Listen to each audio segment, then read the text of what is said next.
regarding this new storm, Jose, right? There's a possibility it could actually hit New York next week, right? That's one of the models. Don't scare the folks. That's one of the models. That's one of the models. Don't scare the folks. That's one of the Why haven't models. we figured a way to do gigantic cloud seeding or something to build up high pressure to push it somewhere or to disperse it? Right. Are they do cloud seeding? You know, I when do. there's a drought and stuff like that, they Yes. sprinkle the stuff through the clouds. Sometimes it actually works, sometimes it doesn't. Right, and I think that that's the case. Like sometimes maybe it would work, and how are we going to do it? It would just have to be gigantic because the storm was, what, 500 miles across? Stuff like that, they sprinkle the stuff through the clouds.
After Hurricanes Harvey and Irma, forecasters are watching yet another storm. Amazing.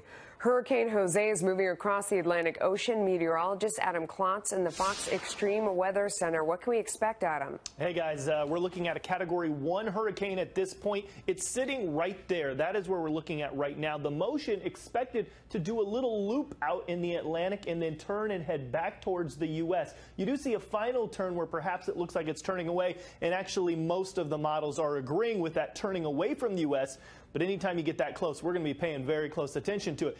This is what we call our spaghetti model. So this is a whole bunch of models plotting the potential movement of this system. You see it making that loop, running back up along the East Coast. None of them have it actually going into the East Coast, but when you get this close to perhaps New York, Boston, we really start to pay attention to it. This is taking you all the way into Sunday, so we still have a little bit of time for these to move, and we'll be paying very close attention to it. Back to what we're seeing with Irma now at this point, becoming a very widespread, large rainmaker. We're looking at rain running down into El Dorado and Arkansas, up through the Ohio River Valley and over into the Piedmont and North Carolina. So a very huge storm stretching across the entire east. Now to the latest on Tropical Storm Jose, strengthening in the Atlantic on the verge of becoming a hurricane again. Ginger Z is tracking that system. Good morning, Ginger. Good morning, Michael. Jose looking a little healthier on the satellite this morning, far north and east of the Bahamas and headed northwest. So we have to watch it carefully because of that high pressure system, that Bermuda high that we always watch the steering as far as how close this is going to get to the United States. Pay very close attention to the cone because now that includes Massachusetts, Rhode Island, part of Connecticut, New Jersey, New York. You can see Delaware and even part of Maryland. I can tell you that we're going to have very high waves up to 11 feet and beach erosion, maybe even some rain and wind. Continues to strengthen in the Atlantic. It is now a hurricane once again. It has top sustained winds of 75 miles per hour, and we are expecting that it will be strengthening over the next 24 hours. We'll be monitoring it as it works its way toward the U.S. and then taking more of a turn to the north. But as you look at the cone of where it's going to be going, notice a possibility. Still keeping an eye here on the Cape, also Long Island, for potentially having an impact here and a direct impact. But regardless of whether it hits shore, makes landfall, the East Coast is in for several days of some strong winds, heavy swells, and also rip currents. As far as the winds go and the rainfall, the amount of what you see along the coast is going to depend on how closely the system hugs the coast. coast, but certainly monitoring New England here closely. As we look to the rip current threat and the swells, certainly something we need to monitor this weekend, and again, becoming more dangerous as we look here toward New England for that threat of rip currents. We'll be monitoring this system very closely. Monitoring Tropical Storm Jose with the latest advisory from the Hurricane Center. This is still a tropical storm with winds sustained at 70 miles per hour. So it's out in the Atlantic about 485 miles to the south and west of Bermuda. But this is something that we will be tracking as we get into the rest of our weekend, even into early next week. So as we look at the path with Jose, its movement to the northwest at 9 miles per hour. It's churning up the seas along the Atlantic. So rough surf and rip currents a big concern. But as we get into late Monday into Tuesday morning, we have seen a gradual shift with the track a little farther to the west, and you notice that cone of uncertainty extends out into the Atlantic and is now approaching areas in South Jersey and just clipping portions of Delaware. Something else to keep in mind as we look at the wave heights as we get into early Tuesday morning. This is when they will be the closest and the strongest to our shoreline, and they look to be the highest. Don't let this warm weather fool you. I mean, it is a nice day. We have folks behind me just kind of enjoying this warm weather and the water out there. But tomorrow it's going to look nice as well, but the water not so much. I mean, this is some of what we saw today. Folks just enjoying the water and the surf here at Wrightsville Beach on the eve of those strong rip currents, all thanks to Tropical Storm Jose. Even though the models show the storm out to sea and staying away from the coast, water conditions over the weekend and heading into Monday will be strong enough to encourage people who think they want to go into the water to make the wiser decision and just simply don't. As of now, that's the only warning that we're hearing from officials as they are actively keeping a close eye on the surf. Beachgoers today are also well aware of the water and even go as far as to offer advice for anyone looking to head to the beach for the weekend. Unless they're coming to see the rough water, I wouldn't recommend it. I would recommend waiting until a week when it's beautiful like it is right now. Mother Nature's got a powerful force out there, and with Jose coming right off the coast, hard to say what that water will do for you. And you do have people who are strong swimmers, experienced swimmers, surfers who may decide to come out and enjoy the waves. But from the officials here, they're saying simply don't do that. Stay out of the water. Now, beach patrol, there will be extra beach patrol along the beach. You kind of see Ocean Rescue passing me right now. They will be on patrol, just simply advising anyone who decides to get into the water. Not a smart idea. Just kind of wait till this weather improves as well as the water conditions behind me. Live right now at Wrightsville Beach, DeJuan Hogarth, ABC 11 Eyewitness News. So Janice, there goes Brian to do his radio show. Oh, bye, Brian. Bye, Brian. Regarding this new storm, Jose. Right. There's a possibility it could actually hit New York next week, right?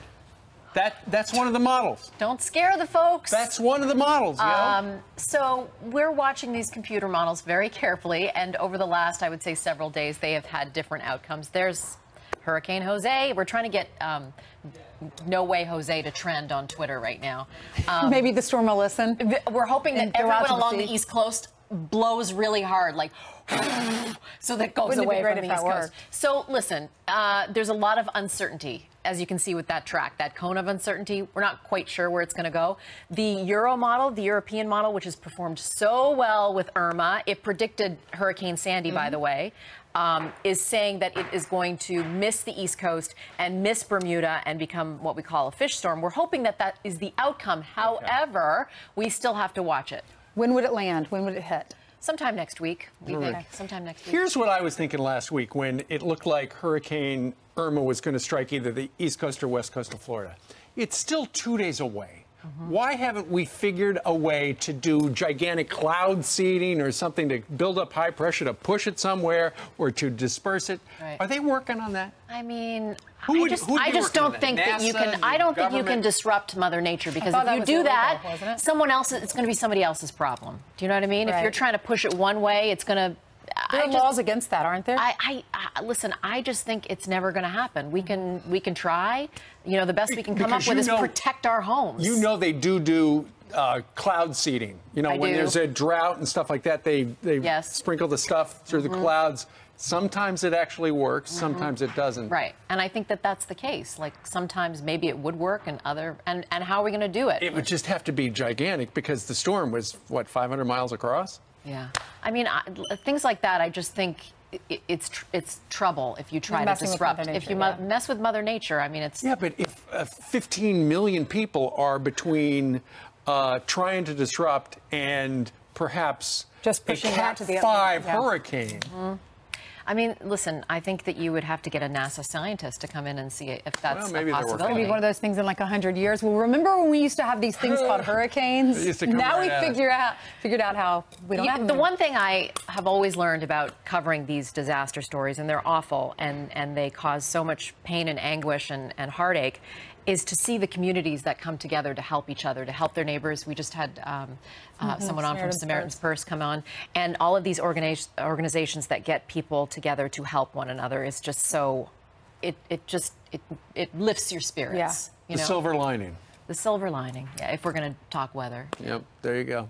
All But right. we'll watch Jose. Hashtag go away, Jose. No way, Jose. All right. Well, tomorrow's Wednesday. We'll have much more on the weather, I know, and the aftermath of these storms and all your political news as well. Stay with us. We'll see you tomorrow morning. Stay within yourself. Whatever that means. The latest is in on Tropical Storm Jose. Winds right now 70 miles per hour. It is expected to strengthen, and now the Northeast needs to be on standby for this storm. The latest on the cone is bringing it too close to comfort to the Northeast, namely Long Island. And the latest is in on Tropical Storm Jose. Winds right now 70 miles per hour. It is expected to strengthen, and now the Northeast needs to be on standby for this storm. The latest is in on Tropical Storm Jose. Winds right now 70 miles per hour. It is expected to strengthen, and now the Northeast needs to be on standby for this storm. The latest on the cone is bringing it too close to comfort to the Northeast, namely Long Island and the Cape. You can see the Cape and Long Island both lie in that cone right now. So we could see it make a close pass by the middle of next week. Now, keep in mind the track could change, so we're not saying that this exactly will happen, but what we can count on, especially for this weekend, is some high waves and rip currents that will affect much of the East Coast, from Hatteras all the way up through Atlantic City and through New England right into next week. So we are going to be watching a high wave rip current. We're tracking Jose very closely, and Jose is stalled south of the area of Bermuda, well northeast of the Bahamas. It's going to slowly begin to pull north-northwest with time. And this is a storm that we need to keep an eye on because it probably will strengthen, and it will also close the gap, moving closer to the middle Atlantic coast in due time. Tuesday, 8 a.m., we expect this to be possibly a hurricane at that point. Now, this is probably about the last location when it will be over very warm water.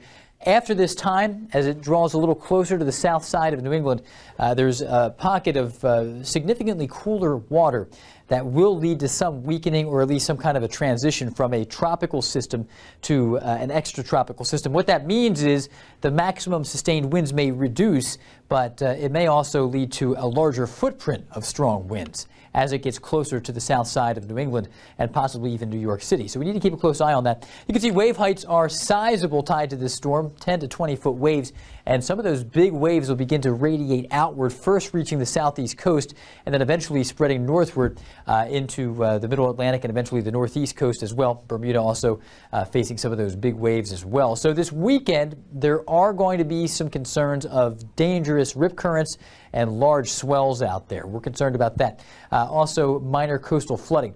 Moving into the weekend as it gets eventually north-northwest in its motion closer to the middle Atlantic coast, those waves will expand to the north. It will kind of take on the shape and form, most likely, of more of a nor'easter if it does indeed flirt with the New England coast. If there's one spot on domestic soil that is at greatest risk for something resembling a landfall, it would probably be Cape Cod or the New England coastline. Gradual weakening will occur. We need to keep a close eye on this system. Mentioned the main impact that we'll see from Hurricane Jose is at the shore, where the surf is starting to kick up. The water will get rougher as we head through the weekend. Action News reporter John Rawlins live now along the beach in Atlantic City, where officials are asking swimmers to be careful, and for good reason, John. That's right. They are asking people to be careful and to be respectful of the conditions here in the ocean. The thinking is when surf like this starts getting rough like this, there are forces and currents in that water that can overwhelm an unwary swimmer. A day at the beach just south of the Steel Pier. A few dozen beachgoers settled in under a sometimes cloud-covered sun. There was enough breeze to make putting up an umbrella a challenge. And center stage, a foaming Atlantic Ocean. Rougher than normal sloppy waves crashing down, a long-distance message from Jose calling from about 1,000 miles away. A skeleton crew from the Atlantic City Beach Patrol keeping a careful eye. The reason in agitated conditions like these, rip currents are lurking. We'll know at high tide, at mid to high tide, the rips are in this spot. Steve Downey, head of the ACBP. As for rip currents today, on a scale of 1 to 10. That's probably a little bit above the middle. Probably, I'd say a 6 or 7 out of 10 on the scale right now. The beach is open, but guards today urging swimmers to stay nearby and avoid known trouble spots. We try to keep them in close, say knee to chest deep, until we see their level of swimming.